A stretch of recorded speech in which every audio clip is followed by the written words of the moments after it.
how do you deal with that as a family? Well, we don't, in many respects, need to deal with it. Behind the polished facade of the royal family, a fiery confrontation is quietly erupting between Queen Camilla and Princess Catherine.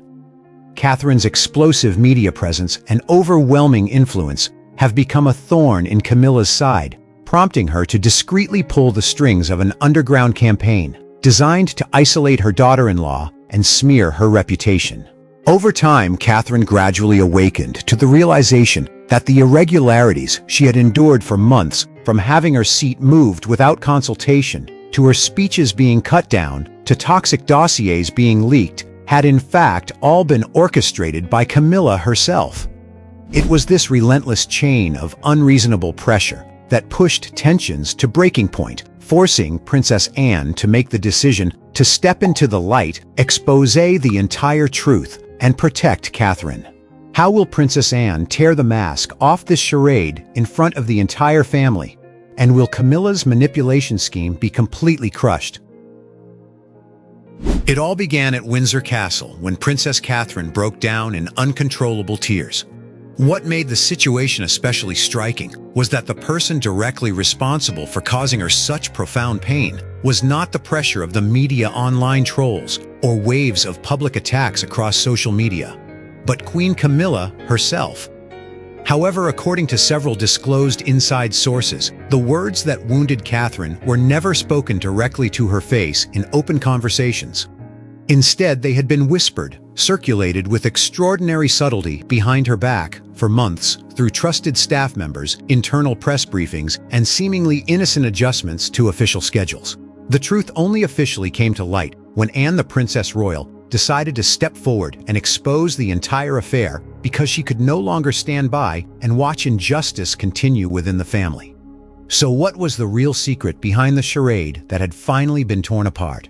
According to reports from royal observers, the root of these simmering tensions lay in a chain of events unfolding behind the formidable stone walls of Windsor Castle. While the public outside continued to look upon the royal family as a symbol of unity and decorum inside the palace, an undercurrent had quietly begun to form. Princess Catherine, who had always appeared before the public with an image of composure, discipline, and deep responsibility, had been subjected to severe emotional pressure. Her breakdown in tears at Windsor was not an impulsive outburst, but the final straw after a prolonged period of enduring negative pressure from within her own family. What was surprising was that the source of that pressure was not the tabloid press or smear campaigns, online things the members of the royal family had long grown accustomed to and learned how to confront. The person behind Catherine's chain of distress was Queen Camilla herself. Using an extraordinarily discreet strategy, Queen Camilla did not choose to undermine Catherine through direct arguments or public criticism. Instead, according to inside information, negatively framed messages were carefully planted and whispered through multiple layers of intermediaries. For months on end, palace staff reportedly received unspoken directives that created no shortage of obstacles for the support operation surrounding the Princess of Wales. Internal press briefings gradually began to feature currents of doubt surrounding her role, while Catherine's travel schedules and public appearances were repeatedly changed, reduced, or altered at the last minute without any legitimate reasons being provided. Each of these details, when viewed in isolation, could easily be explained away as technical glitches or ordinary logistical problems. But when connected over time, they formed a continuous system of psychological pressure that significantly narrowed Catherine's room to operate. It was the prolonged nature of this covert campaign that pushed the royal family into a state of outward civility, masking inward resentment. The affair might have remained buried beneath layers of diplomatic appearances had it not been for the decisive intervention of one crucial figure. Anne the Princess Royal, long known for her bluntness principles and powerful sense of responsibility toward the monarchy, began to notice the irregularities taking place. Seeing both the damage Catherine was being forced to endure and the fractures quietly spreading through the palace machinery, Princess Anne decided she could no longer stand by with folded arms. She chose to step into the light, confront the issue directly, and expose the full picture of the truth that had been concealed for months. Princess Anne's decision was not merely an act of protecting a family member, but also an attempt to tear apart the performance of outward harmony and inward hostility that was threatening the transparency of the institution itself. The lifting of this secret curtain officially set the stage for a direct confrontation between those involved, forcing everyone to reckon with what had truly been happening behind the scenes of the palace. So when and where did Princess Anne choose to officially step forward and expose the entire truth in front of all the key members of the royal family? Everything unfolded last week during a meeting that had originally been scheduled as an entirely routine session to discuss the royal family's calendar and logistical operations. According to inside sources from the palace, the atmosphere at the beginning of the meeting gave no indication whatsoever that a fiery confrontation was about to erupt. Catherine entered the conference room alongside Prince William with her usual professional and composed demeanor.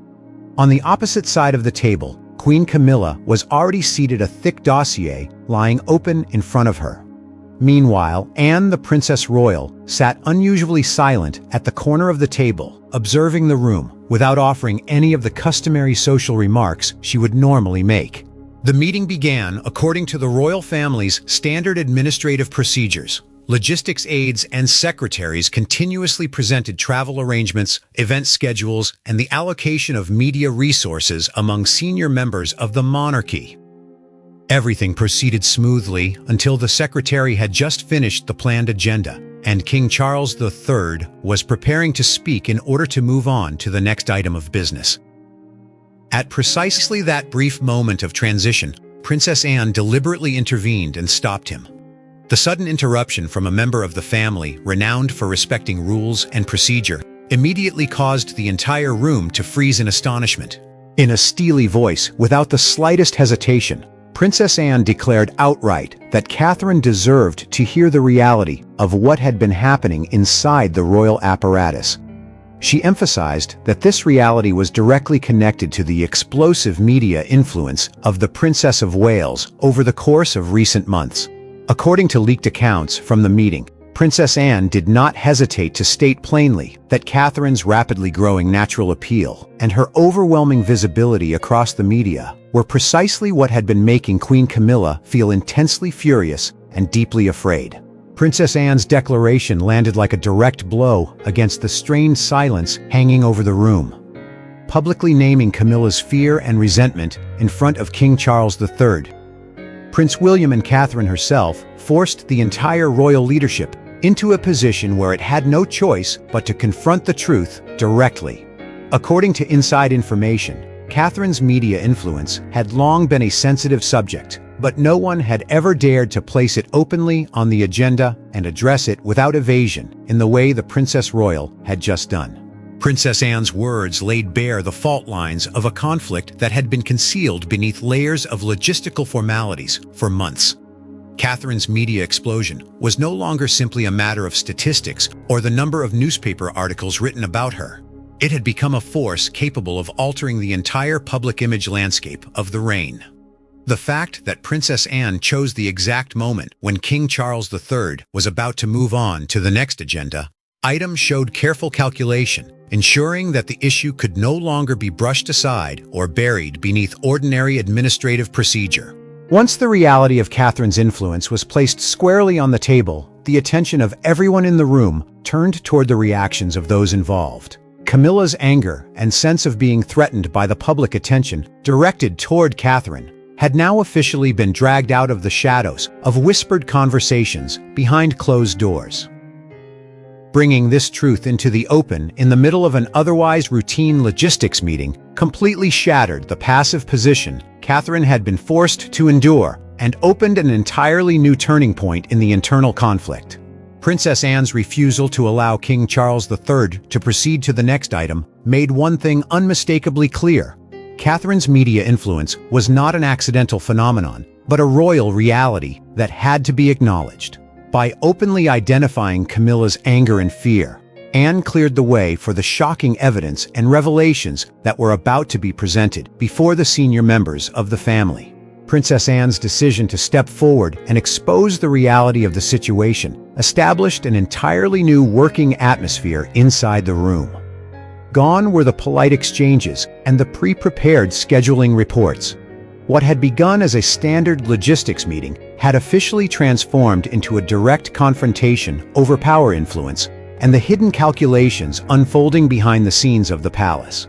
The Princess Royal's steely opening move stripped Queen Camilla of control over the meeting, while simultaneously forcing King Charles III to listen directly to the most unfiltered account of what was truly happening within his own family and the machinery operating around it.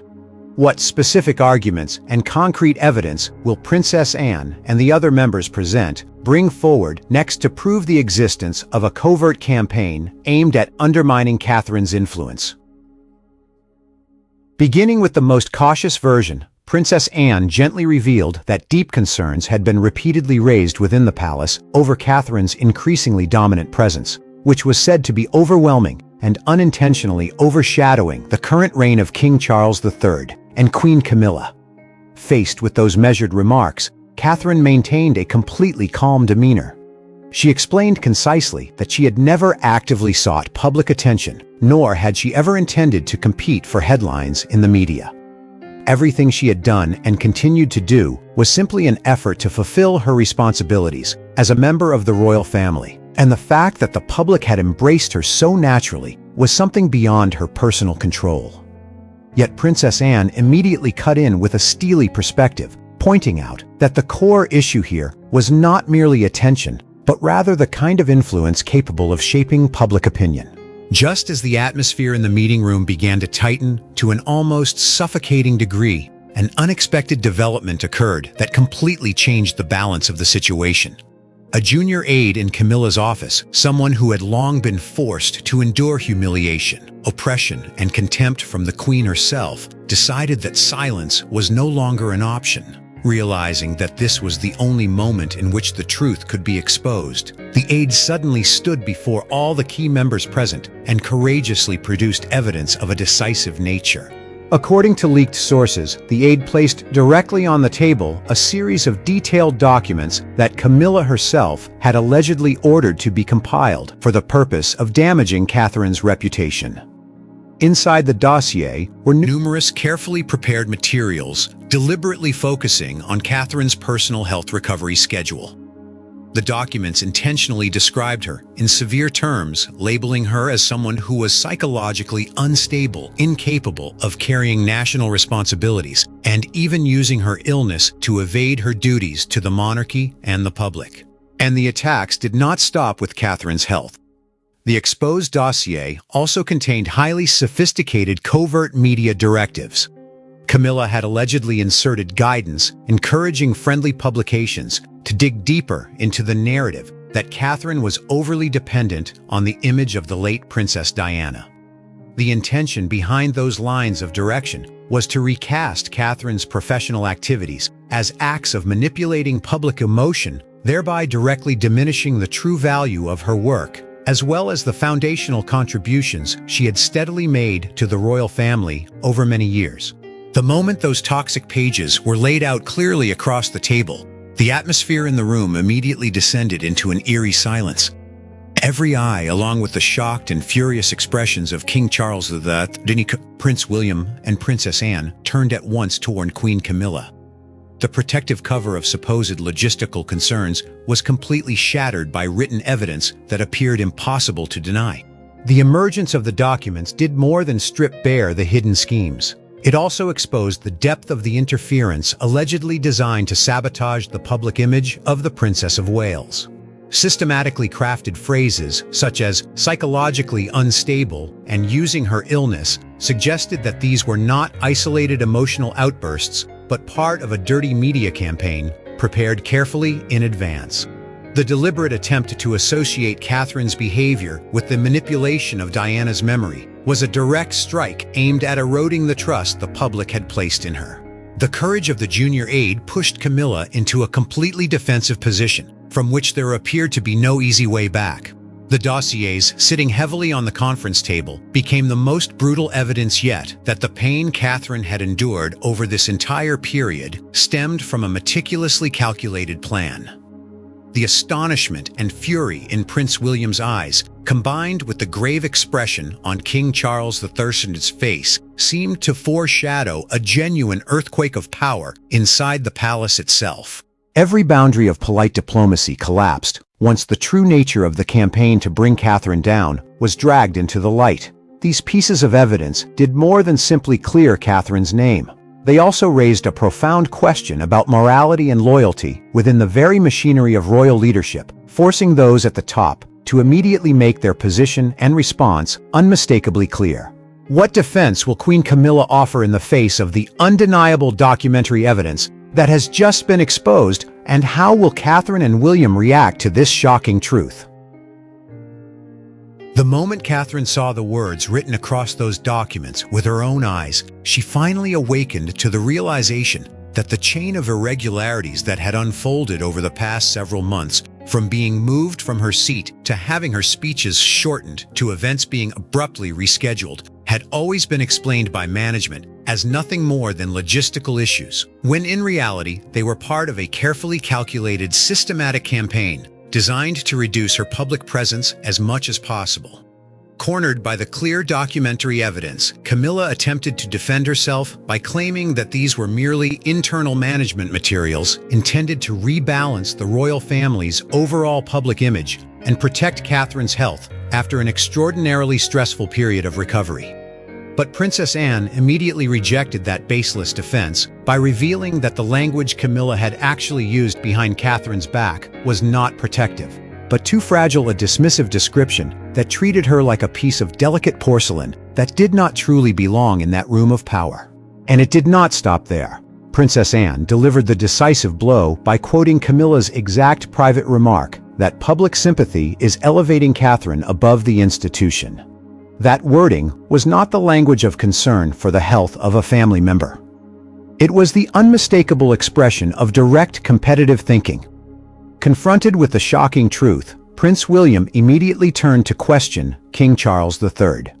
The king bitterly admitted that he had approved the scheduling changes entirely on the basis of reports about workload that had been presented to him, without realizing that the original information had been subtly manipulated and filtered before reaching his hands in order to conceal a personal attack beneath the cover of administrative needs.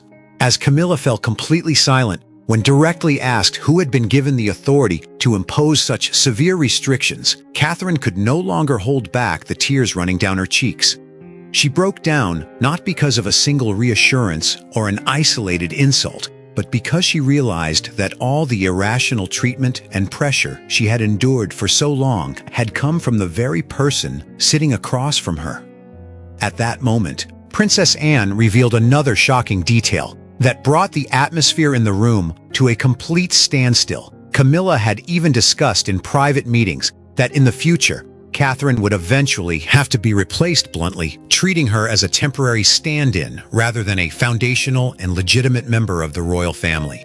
The deepest wound came when Princess Anne revealed that Camilla had deliberately struck directly at the most sensitive point in Catherine's heart. The Queen had claimed that Catherine was merely living in Diana's shadow, borrowing memories and inheriting the public affection meant for a woman she never met.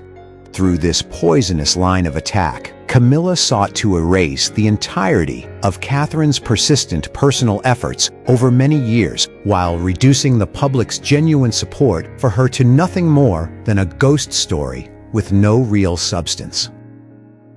Most striking of all, Camilla made this insulting remark about the late Princess Diana after she had already received a private warning from Princess Anne, proving that this was an entirely deliberate act that knowingly crossed every minimum boundary of respect. Princess Anne's determination to bring these details into the light forced everyone involved to stop covering up the truth. The profound emotional harm Catherine had suffered was no longer merely a private family matter. It had become one of the most serious crises of trust to erupt at the very center of the royal leadership. How will Queen Camilla react now that her true motives have been fully exposed, And what decision will King Charles III and the Prince and Princess of Wales make to bring this covert campaign to an end? Cornered by evidence that could no longer be denied, Queen Camilla was forced to offer the strained explanation that the entire previous discussion had simply revolved around public perception, and that the royal family, as a foundational institution, could not possibly ignore the reality unfolding around it. Princess Anne, however, immediately demolished that defense by emphasizing that the phrase "put her back in her place" had come directly from an authoritarian desire for personal control rather than from any concern for the common good. Completely overwhelmed by the force of the argument against her, Camilla was finally compelled to openly admit the core fear weighing on her mind. If public opinion and the wider public continued to regard Catherine as the royal family's sole emotional center, before Prince William officially ascended the throne, it would inevitably weaken and overshadow the current reign of King Charles III and Queen Camilla. Watching the naked truth finally laid bare, Catherine quietly wiped away her tears and immediately regained the composure, strength, and presence expected of a future queen as she faced Camilla directly. In an impeccably measured, yet unwavering voice, she made it clear that if there were ever any concerns regarding her health or workload, those matters had to be discussed transparently and directly with her personally and with the Wales office, rather than through the arbitrary use of personal attacks disguised beneath the fraudulent label of protection. To bring the covert scheme to a complete end then and there, Princess Anne stepped forward with the final piece of evidence, a document proposing that Catherine's name be removed from the traditional position reserved for the future queen at an important upcoming state event, a document that was still sitting quietly in the internal filing system, awaiting approval. With the truth now completely clear and beyond repair, King Charles III firmly closed the dossier and immediately rejected the entire plan devised by Camilla's side. Right there in the meeting room, the king established an entirely new boundary of authority. Every future decision involving Catherine's role, her speeches, and the frequency of her public appearances would be required to receive formal approval from the Wales office, bringing an absolute end to any unauthorized behind-the-scenes alterations or manipulation of information by any other individual. Camilla's admission that she feared losing her position at the center exposed the true nature of the entire indirect campaign that had targeted Catherine throughout the preceding period. Treating the public's support for the Princess of Wales as a threat to the current reign had transformed administrative operations into tools for restraining her influence. Catherine's composed response not only defended her personal dignity, but also firmly asserted the independent authority of the Wales office, eliminating unauthorized interference disguised beneath a veneer of baseless concern. The document proposing that Catherine's name be moved from its traditional position at the upcoming state event became the final hammer blow of evidence, proving that the intention to reduce her role had been planned out step by step in concrete terms. Without Princess Anne's timely intervention and the decisive ruling from King Charles III, those covert adjustments would have continued to intrude upon the established order of the family. The king's act of closing the dossier symbolized the end of the unnecessary dispute while simultaneously restoring transparency to the decision-making process at the highest level. The newly established boundary returned full control over image and scheduling to the Prince and Princess of Wales, completely neutralizing any interference from intermediary offices. King Charles III's decision did more than protect Catherine's position. It also prevented the danger of a deeper fracture within the leadership structure, reaffirming that legitimacy and transparency in governance had to remain the highest priorities. The direct confrontation between Catherine and Camilla marked a major turning point in the protection of the Princess of Wales's official authority. Every argument used to conceal the desire for control had been completely stripped of force by the truth, compelling the entire royal apparatus to return to strict adherence to transparent operating rules and mutual respect. How will this meeting end for each member involved? And what quiet developments will continue to unfold behind the scenes after these new boundaries are imposed? The dramatic meeting officially came to an end when Catherine and William rose together, and left the room, not forgetting to offer a grateful nod toward Princess Anne, the woman who had courageously stepped forward to expose the entire truth. Remaining behind in the silent room, Princess Anne looked directly at King Charles III and delivered one final steely statement before walking away. If the royal family wants Catherine's loyalty in public, then it owes her honesty in private. That blunt warning landed like a powerful blow, forcing the man at the head of the throne to reconsider the entire way his own family had been treating one another. After that day, in front of the media cameras and under the gaze of the world, the royal family continued to present an image of complete stability, polish, and unity, as though no turmoil had ever taken place. Yet behind the palace's formidable stone walls, the internal structure of trust within the leadership had been completely transformed. Prince William adopted an extremely hard-line position, refusing to tolerate any further unclear changes or adjustments coming from Camilla's side. King Charles III, for his part, had finally awakened to the realization that the administrative reports presented to him for so long had been subtly manipulated and selectively filtered. As for Catherine, after all the pain and the exposure of the truth, she had gained the clarity she desperately needed to accurately identify the hidden forces quietly working against her. Yet the story did not end there. It officially closed with the unexpected revelation of an entirely different thread quietly existing within the royal family itself. A recently leaked report accidentally uncovered details of a mysterious handwritten note attached to the seating plan for an upcoming state banquet. In that arrangement, Catherine had been seated 3 places away from William, and the change had reportedly been ordered directly by another member of the royal family. This shocking detail proved one bitter reality: Queen Camilla had not been acting alone in this covert campaign. How do you feel about Princess Anne's actions and Catherine's resilience throughout this story? In your view, what meaning or lesson do these newly exposed shadows reveal about honesty and private boundaries, even within a royal family? Before you go, we'd just like to say thank you. Every story you watch here is the result of hours of research and careful storytelling. If you enjoyed today's video, we'd truly appreciate your like and subscription. We know it takes a few extra seconds on a TV remote, but your support helps us keep creating even more thoughtful, high-quality stories.